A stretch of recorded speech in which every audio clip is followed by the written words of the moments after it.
What's going on YouTube? It's just Neene, just here with the real talk right here, right now. And today is going to be another story time kind of day. It will be shorter than the last one, I promise you.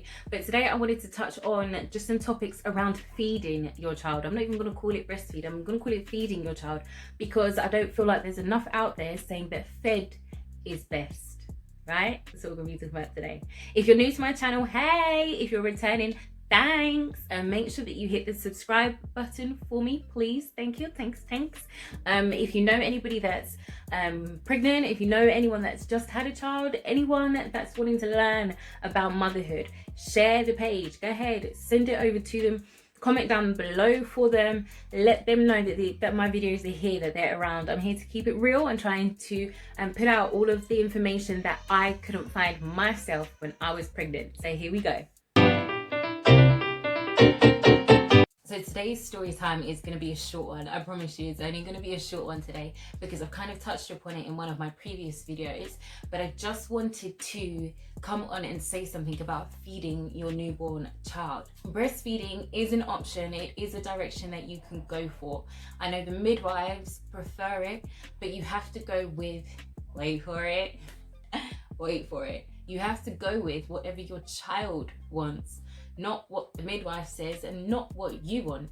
Once your baby gets here, you begin to realize that nothing is about you. It is all about them. So you have to do whatever it is that gets them fed. Yeah? Let me say it one more time. Whatever gets them fed. That is your main priority. So I just wanted to talk about the range of ways that your child can be fed, because I feel like it's just one of the stages is just skipped over. I know in my experience it was just glossed over like it didn't even exist. So first things first, you obviously have breastfeeding. Now they say it's very natural, it's cheaper, most times it's easier, but breastfeeding, it depends on what you class as easy and in which aspect. Easier in the sense of you don't have to get up and wake up and make a bottle in the middle of the night, etc. You can just roll over and but that is only if breastfeeding is that easy for you. That's another conversation for another day, but it's not the same for everybody.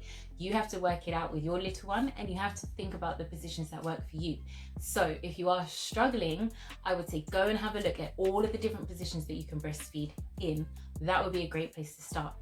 Then you have to look into your child and things like whether or not they have tongue tie. It could be something like that, and that could be the reason why they're not latching on.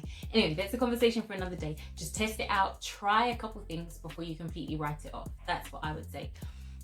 The second option that you have is that you can actually pump, express into a bottle, into pouches, wherever you want to express to, and then feed your child from a bottle. Hold on, I've got something in my eye. Hold on. I had my alarm going off and all sorts because it's little one's dinner time. Anyway, the point is you can express and feed your child through a bottle without it being formula. This is the step that I feel like is completely glossed over by health professionals everywhere, anywhere. It's got all of the nutrients that they speak about in terms of breastfeeding and why breastfeeding is so good. But it means that you have that flexibility to still be a human being and to not have moments where you feel like you are just a cow being milked. Because breastfeeding can feel that way. It's like, man, food, give me your boob. Oh, okay, I'm happy now. Oh, you're not giving me boob? Oh, I know you. I digress, but you get the picture. So expressing into a bottle and then being bottle fed means that you can get help, means that you don't have to be the sole provider for food for however long you want to provide your breast milk to your little one for. You with me? All right. Number 3 is then going on to formula. I didn't get to try formula because my son rejected it.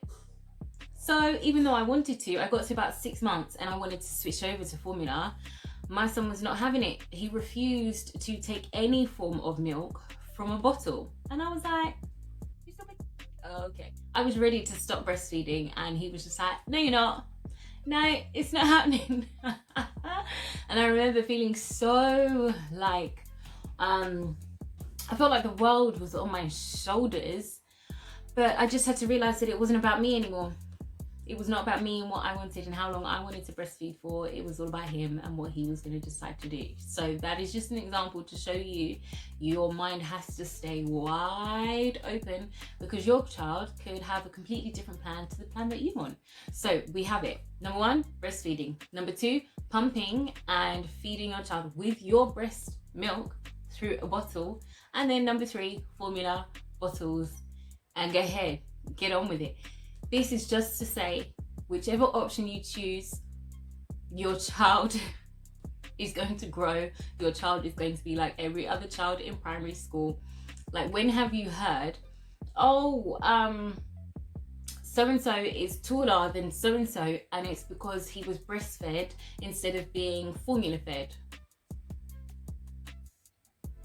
I've not heard that ever. So how you feed your child, yes, some things are nice, and yes, you may have a plan within the way of, you may have a plan of how you would like things to go, but at the end of the day, your child being fed is the best option possible.